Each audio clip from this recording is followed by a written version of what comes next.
When humanity first took to the stars and joined the Galactic Federation, they found themselves in the midst of the fiercest war the galaxy had ever known, with Earth dragged into the conflict within months. All because the enemy's advance seemed inevitable. By the time the tides had turned with humanity's aid and the final great battle was underway, a most unusual first contact occurred, perhaps the strangest and certainly the kindest of them all. It began when fighter pilot Nix Maxim crashed on an uncharted planet, where he met a young child determined not to let the Skyman die, even though all he had to offer was his last fruit. The moment Nix Maxim's Federation fighter touched the alien tree line, he knew this wasn't the kind of crash one walked away from. The towering purple-barked giants, each easily 200 meters tall, caught his ship like a child's toy in their canopy. Metal screamed as branches thicker than shuttle bays punched through the hull, and then came the sickening sensation of his craft being torn in two. The forward section containing the cockpit where Nix sat strapped in spun wildly as it separated from the aft engines. Through the chaos of alarms and the spider webbing of his canopy, he caught glimpses of the other half of his ship cartwheeling through the massive branches, trailing fire and debris. His hands flew over the controls, fighting for any semblance of control as gravity reasserted its dominance. "Should have let the bastard go," he thought bitterly, remembering the Kardak fighter he'd pursued through its desperate retreat jump. The enemy pilot had led him here, to this uncharted world that wasn't supposed to have any strategic value. Their dogfight in the upper atmosphere had been brutal, a chaotic display of plasma bolts and evasive maneuvers that had pushed both ships to their limits.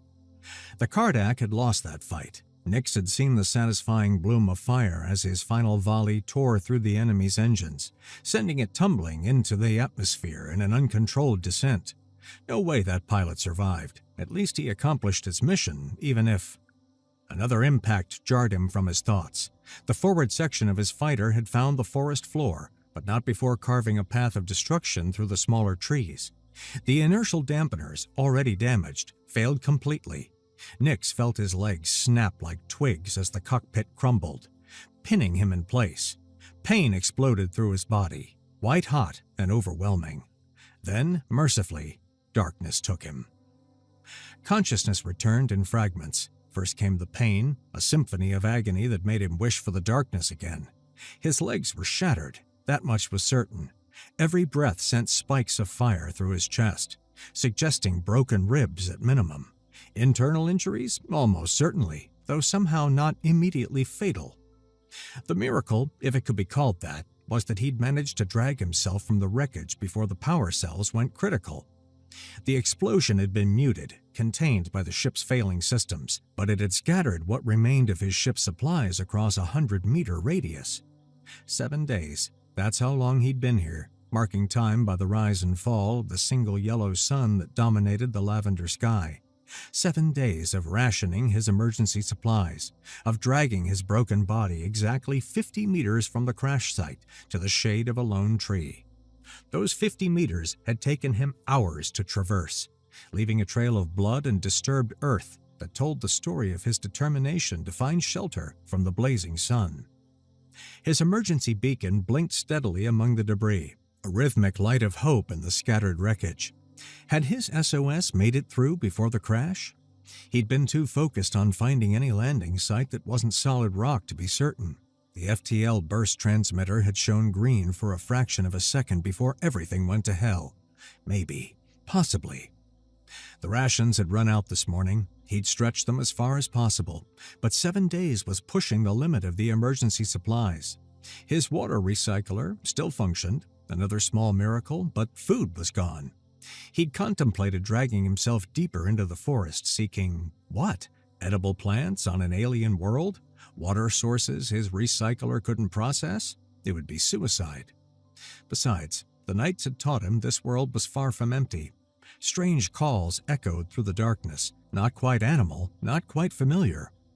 Bioluminescent shapes fitted between the trees, and more than once he'd seen eyes reflecting the light from his beacon. Whatever lived here had kept its distance so far, perhaps wary of the strange metal debris and the alien scent of his blood. Venturing into their domain while helpless would only hasten the inevitable. Nope, his best chance was to stay put, stay visible, stay alive. The beacon would bring rescue or enemies, and at this point, Nyx wasn't sure which would arrive first. The sun was beginning its descent, painting the sky in shades of amber and rose that would have been beautiful under different circumstances. His throat was dry despite the recycler, and his vision had begun to blur at the edges. Never a good sign.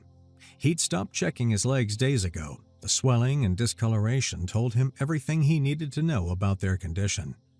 Come on, he thought, watching the beacon steady blinking. Someone has to be looking. The Kardak fled here en masse. Command won't ignore that. A rustling from behind him made him freeze. It came from a cluster of pink shrubs about 10 meters away, their fern-like fronds swaying despite the still air. His hand instinctively moved toward his sidearm before remembering he'd lost it in the crash. All he had was his survival knife, and in his condition, he might as well try to fight with a toothpick. The rustling intensified. Whatever approached wasn't trying to be stealthy. Branches snapped, leaves crunched. Nyx's heart rate spiked, sending fresh waves of pain through his chest. After 7 days, his luck had finally run out. He wondered, idly, what passed for predators on this world. Something quick, he hoped. The creature that emerged from the pink foliage was nothing like what Nyx had expected. It was small, perhaps a meter tall, and walked on 2 legs with a gait that seemed almost hesitant. Green skin dotted with white spots dominated its exterior, the texture reminding him impossibly of Earth's tree frogs. But it was the face that made him catch his breath. Despite the alien features, something in its structure was almost human. Large eyes dominated the face, currently wide with what looked like curiosity or fear. Silver hair, fine as silk thread, framed features that could only belong to a child. The being wore what appeared to be rough woven cloth, tattered and patched in places. In its small hands it clutched something bright red, a sphere about the size of Nyx's fist that might have been fruit or some kind of candy. For a long moment they simply stared at each other. The child, for Nyx couldn't think of it as anything else, took a tentative step forward, then another. Its movements were careful, as if approaching a dangerous animal. "Hey!" Nyx said softly, his voice tired. The sound of it sent the child scrambling back toward the shrubs, and Nyx cursed himself. Of course, his alien vocal cords would sound threatening. But the child didn't flee entirely. It hovered at the edge of the foliage, peering out with those enormous eyes. Nyx remained perfectly still, not wanting to spook it further. This was first contact, not the kind they trained for at the academy, but first contact nonetheless. No protocol covered meeting alien children while dying of injuries on an uncharted world. Slowly, moving like a skittish animal, the child emerged again. This time, when Nyx remained silent and still, it grew bolder. Step by step it approached, clutching the red object like a talisman. At 5 meters, it stopped and tilted its head, studying him with an intensity that seemed too mature for its apparent age. The child made a sound, gentle, almost like birdsong. Obviously language, but nothing Nyx's translator implant could parse. He wasn't surprised. The implant needed baseline data to work with, and this species was completely unknown. "I can't understand you," Nyx said quietly, trying to keep his tone gentle despite the pain. "But I'm friendly. Friend, see?" He attempted a smile, though he suspected it looked more like a grimace. The child chirped again, then did something unexpected. It sat down, maintaining its distance but clearly settling in for a longer observation. The red sphere rested in its lap as it continued to study him with those remarkable eyes. They sat like that as the sun continued its descent, alien child and broken pilot, neither understanding the other but both seemingly content to simply exist in each other's presence. Nyx found himself oddly comforted. If he was going to die here, at least he wouldn't die alone, even if his only companion was a curious alien child who... "You smell wrong." Nyx jerked so hard he nearly blacked out from the pain. The words had come from the child, rendered in perfect standard by his translator implant. "How do I understand you?" he gasped when his vision cleared. The child tilted its head. "The words in head make your sounds into my sounds. The gods gave us words in head so we could understand when they visit." "Gods?" Nix filed that away for later. "You have translator implants?" "Translator," the child repeated carefully. "Is that what the gods call words in head? Mother says we must never remove them, or the gods become angry, very angry." A shadow passed over the child's features. "Are you a god? You fell from the sky like gods do, but you're hurt. Gods don't get hurt." "I'm not a god," Nick said carefully. "I'm like you, just from very far away. My name is Nix. What's yours?" "Jeer." The child scooted a bit closer, fascination overcoming caution. "Mother says I shouldn't go near the gods' things, but I saw you fall. Your skybird fought with another skybird. I watched from the tall tree where I play.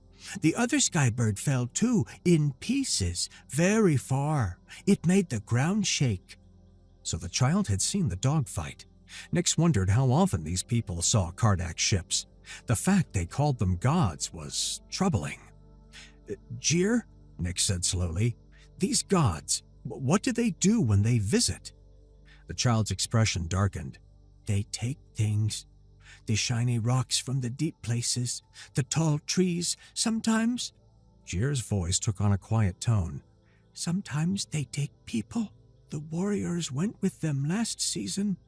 Mother says they went to walk in the holy mountains, but they haven't come back. She cries when she thinks I'm sleeping." White-hot rage flared in Nix's chest, momentarily overwhelming even the pain. He'd seen enough Kardak operations to know what happened to warriors taken for walks. Slave labor at best, conscription as cannon fodder at worst. And these people thought the Kardak were gods. "Jeer," he said, fighting to keep his voice level, "the beings you call gods, they're not gods. They're called Kardak, and where I come from, we're fighting them. They're losing.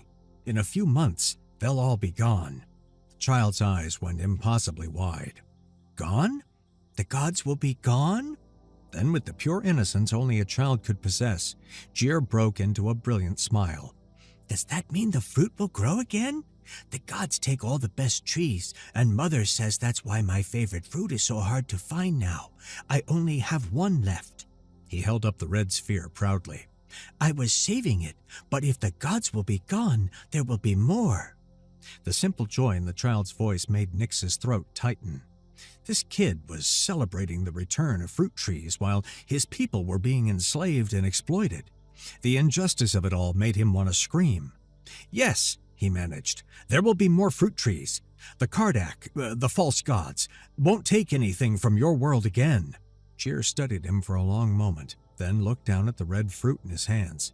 "You've been here many days. The birds that clean bones haven't been watching. You must be hungry." I'm fine," Nix lied automatically. "Mother says lying is bad," Jeer said solemnly. "She also says sharing is good, even when you only have a little." He stood up and approached slowly, still cautious but determined. "The Skyman who fights the bad gods should not die hungry." Jeer, no, that's your last." But the child was already pressing the fruit into Nix's hands. It was warm from being held, the skin smooth and yielding like a ripe peach. This close, Nix could see the delicate pattern of the child's spots, the earnest concern in those two large eyes. "Eat," Jeer insisted. "Mother will be angry if I'm late, but you need this more than me. When the gods are gone, I'll have many fruits. You helped make that happen, so this one is yours." Nick stared at the fruit, his vision blurring for reasons that had nothing to do with his injuries. This child who had nothing was giving him everything. His last fruit, precious because of its scarcity, offered freely to a dying stranger who'd fallen from the sky. "Thank you," he whispered, and bit into the fruit.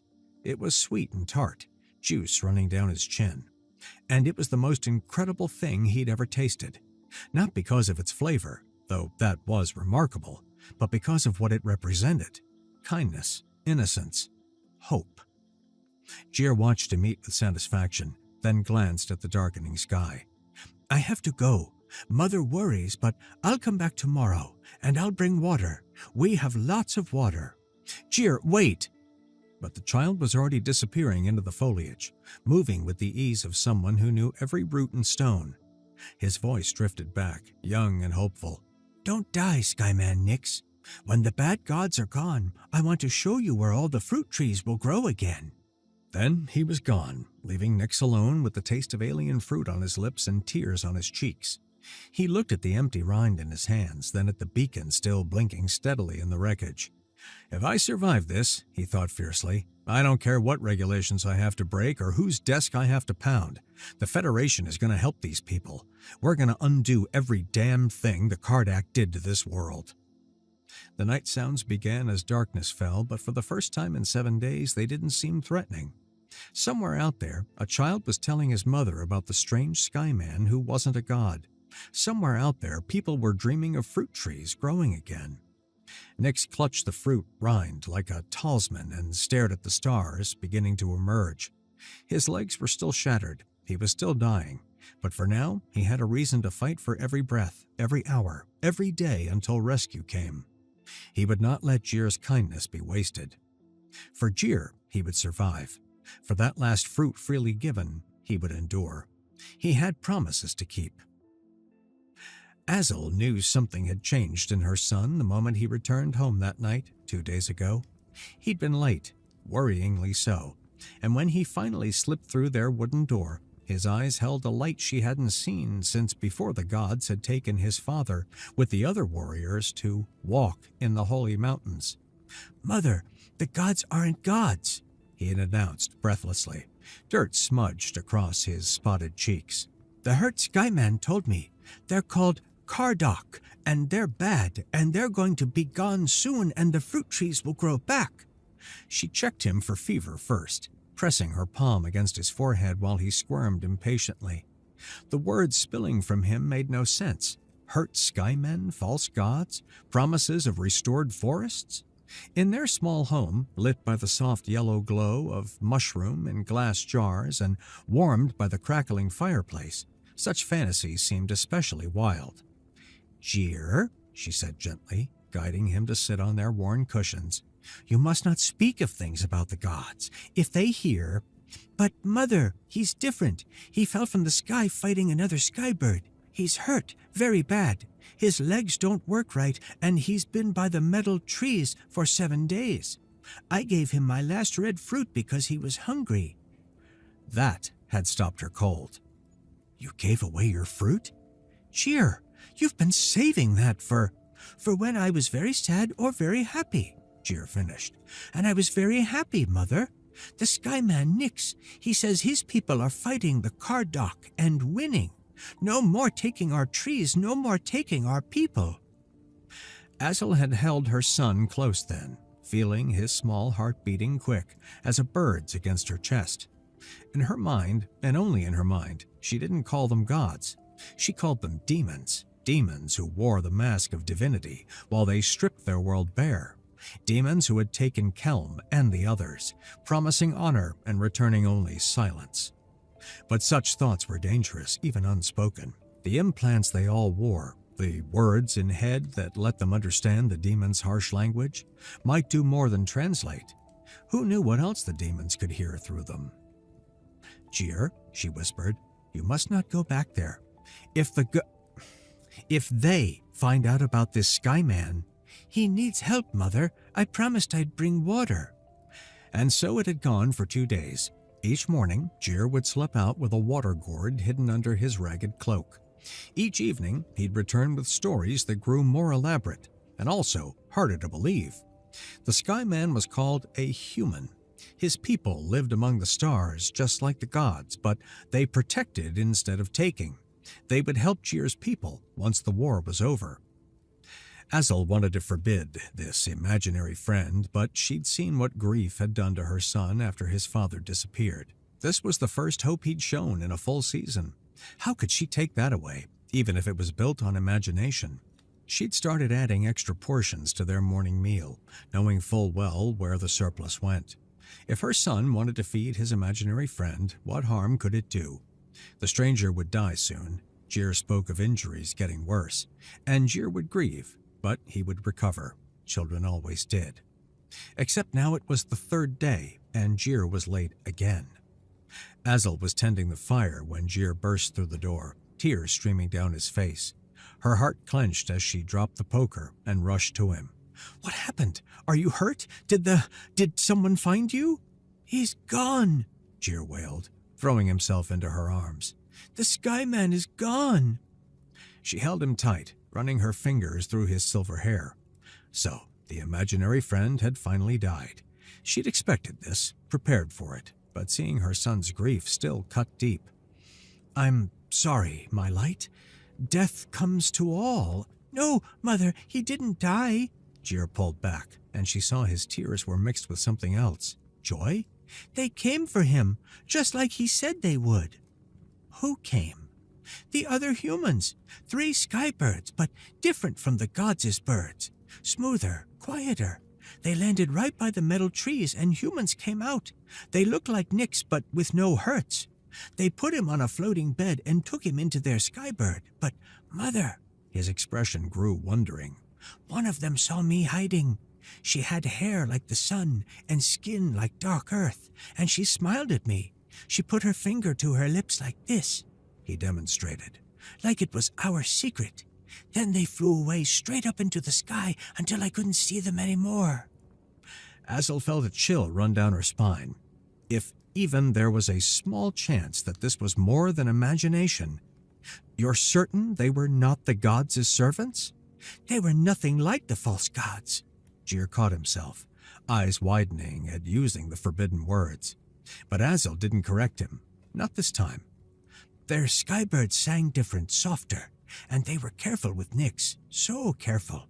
The false gods would have kicked him for being weak." That was true enough. The demons showed no compassion for weakness. She'd seen enough of their visits to know that. "Mother," Jir said quietly, "do you think it's real, what Nyx said about the false gods going away?" Azel looked into her son's eyes, his father's eyes, and made a decision. "I don't know, my light, but perhaps we can hope." It was a dangerous thing, hope, but as she held her son and listened to him describe the rescue, she felt it kindle in her chest anyway, a tiny flame carefully guarded. Maybe, just maybe, this was more than just her young son's imagination. The first rumors reached their village 3 months later.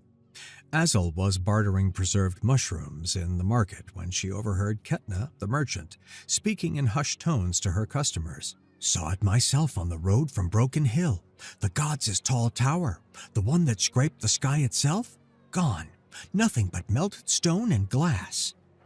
"Lightning?" someone suggested. "No, lightning does that. And traders from the far valleys say it's the same there. Every tower, every angry stone the gods built, all destroyed in a single night." Azel's hands trembled as she wrapped her mushrooms. Jir's words echoed in her mind. They're going to be gone soon. More stories trickled in over the following weeks. The gods of skybirds, those harsh metal shapes that had terrorized them for generations, were nowhere to be seen. The mines they'd forced the people to dig lay abandoned. The processing stations where they'd taken the extracted trees fell silent. "It's a test," some villagers whispered. "The gods will return and punish those who stray from their duties." But days became weeks, weeks became months, and still the skies remained empty of the gods' presence. Then came the morning when everything changed. Azel woke to Jir, shaking her shoulder, his face alight with wonder. "Mother, come look, come see!" She followed him outside, joining the crowd of villagers already gathered in the square. Everyone was staring at the eastern sky, where the sun should have been rising over the dust valley. That barren expanse where nothing had grown for 5 generations, not since the gods had taken all the water for their purposes. Except it wasn't dust anymore. Where cracked earth and stone had stretched to the horizon, an ocean sparkled in the morning light. An impossible ocean, its waters the deep blue-green of precious stones. waves lapping at shores that hadn't existed when they'd gone to sleep. "How?" someone breathed. "Magic," another whispered. "No," Jir said, loud enough for all to hear. "Not magic. The humans. Nyx's people. They're fixing what the demons broke." Some villagers turned to stare at the boy. Azul pulled him closer, protective, but he stood tall. "My son has stories," she said carefully, "about a sky man he found in the forest." "It's not stories," Jir insisted. "He was real, and he said his people would help us once the demons were gone. Look!" He pointed at the impossible ocean. "They're keeping their promise." The crowd murmured, uncertain, but 3 days later, when they woke to find the burned lands covered in young forest, thousands upon thousands of saplings that seemed to have sprouted overnight, even the doubters began to wonder. The transformations continued over the years, each one more wondrous than the last. The 3 great forests that the demons had burned to feed their machines grew back stronger and taller than before. Springs that had been dry for generations bubbled back to life. The sacred trees, thought lost forever, began to appear among the new growth.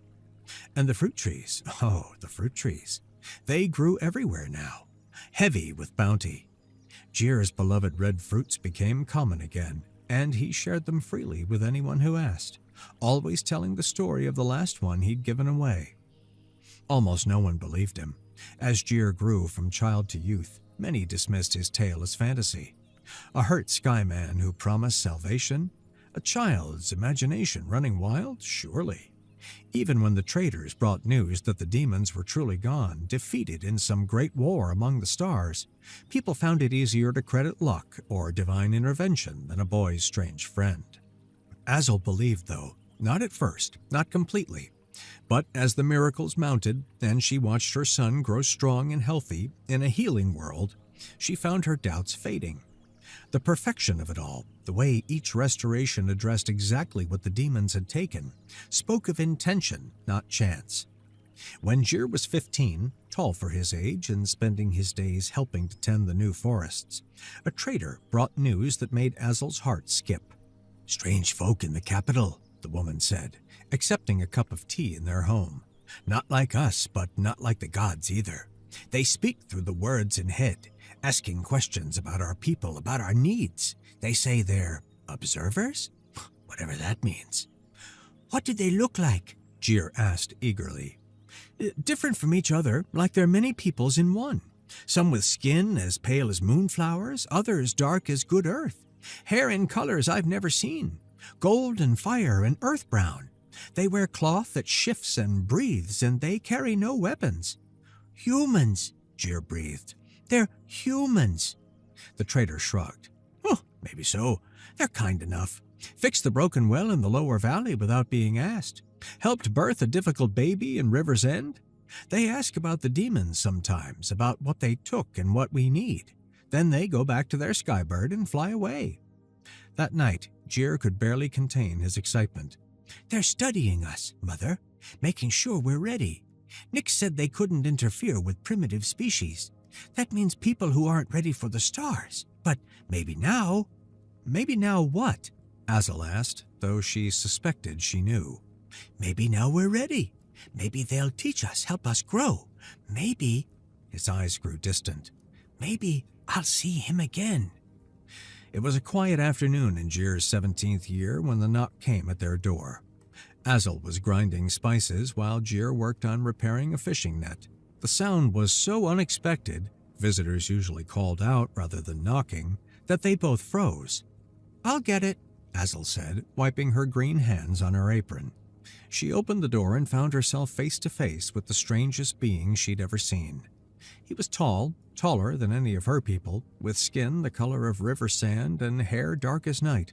His face was alien, the features too sharp, the nose too prominent, the eyes too small and the wrong shade of blue. He wore clothes that seemed to shift between fabric and light, and he stood with the careful posture of someone trying not to frighten. But even as her mind catalogued all the differences, all the strangeness, a name rose unbidden to her lips. "Nyx?" The stranger's face broke into a smile, a very human expression despite the alien features. "Hello, Azel. I've heard so much about you." Behind her, something shattered. She turned to see Jir standing amid the remains of a water jug, his face pale with shock. "It's you," her son whispered. "You're really here." "Hello, Jir." Nyx's voice was warm, fond. "You've grown. I almost didn't recognize you, but the eyes are the same. How's the fruit situation?" Jir made a sound between a laugh and a sob, crossing the room in 3 quick strides to embrace the human. Nyx caught him easily, and Azel saw how careful he was. This strange being who perhaps could have crushed her son without effort, holding him like precious glass. "You came back," Jir mumbled into Nyx's shoulder. "I knew you would. Everyone said I was crazy, but I knew." "I'm sorry it took so long," Nyx said gently. "There were debates, arguments, so much bureaucracy, but I never forgot. Neither did the others who rescued me. We've been watching, making sure the changes didn't happen too fast, that your society could adapt." He looked over Jir's shoulder at Azel. "May I come in? There's much to discuss." She nodded, still stunned, and stepped aside. As Nyx entered their home, ducking slightly to avoid the doorframe, she found herself really looking at him. The way he moved, favoring one leg slightly, the thin scars on his neck and hands, the kindness in those strange blue eyes.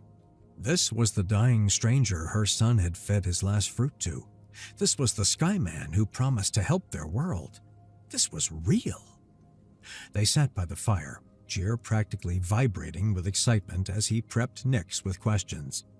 The human answered patiently, explaining the war, the Kardak's defeat, the long debates about how to help Jir's people without destroying their culture. "We couldn't just show up and change everything," Nyx said.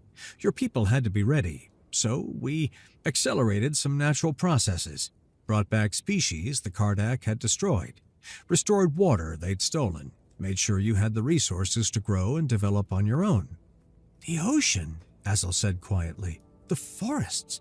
That was you?" "Well, not just me. Many humans and other Federation species too. When I told them about Jir, about what he did," Nyx's voice grew thick. "A child who gave his last fruit to a dying alien soldier. It became a famous story, a reminder of why we fight." "But I'm not innocent anymore," Jir protested. "I understand now what the Kardak were doing. The slavery, the exploitation. I understand evil exists." "Well, of course you do," Nyx observed. "Time flies, doesn't it?" They talked long into the evening, about the changes to their world, about the Federation, about possibilities. Finally, as the fire burned low, Nyx grew serious. "I need to be honest with you both. My presence here, our contact, it's changed things. The Federation has decided that our interference, however well-intentioned, has already altered your natural development. We can't undo that, so we're offering a choice." "What kind of choice?" Azel asked, though part of her already knew. "We can leave, pull back all observers, remove all traces of our presence. Your people will develop on their own as they would have without the Kardak or us. Or," he paused, looking between them, "we can invite those who wish it to learn about the wider galaxy, to travel, study, maybe even find new homes among the stars. The choice would be individual. Anyone who wants to stay can stay. But for those ready to see what lies beyond—" "Yes," Jir said immediately. "Yes, I want—" "Think about it," Nyx interrupted gently. "This isn't a decision to make lightly. It would mean leaving everything you know. Your world is healing, becoming the paradise it should have been. You could have a good life here. But there's so much more out there," Jir said. "You taught me that when you told me about your people, about fighting the demons, about stars. I want to be part of that. I want to learn, to help others like you helped us." Azel watched her son, nearly grown now, his father's determination shining in his eyes, and felt a bittersweet pride. She'd known this day would come, one way or another. He'd inherited too much of Kelm's wandering spirit to stay in one place forever. "What about those who leave?" she asked. "Can they return?" "Always," Nyx assured her. "This isn't exile, it's an opportunity, and—" He smiled slightly. "I may have pulled some strings. The Galactic University of Xenopsychology has a scholarship program now. Full funding for students from recently contacted worlds." "Xeno what?" Jir asked. "People who are good at understanding and connecting with other species. People who give their last fruit to strangers." Azel made her decision then, looking at her son's shining eyes and remembering the little boy who'd insisted on feeding a dying Skyman. "We'll go," she said quietly. "Both of us." Jir whirled to stare at her. "Mother, you don't have to." "You think I'd let you wander the stars alone? Someone needs to make sure you eat properly." She managed to smile through the tears threatening to fall. "Besides, I want to see what is there in the stars, too." The human smiled and said, "That's the spirit." Outside, Nyx's skybird descended from the dawn sky, ready to carry them into the unknown. Azel took her son's hand, and together they walked toward their future, leaving behind a world marked by a new ocean and 3 thriving forests, born because, long ago, her son had given his last fruit to a human in need.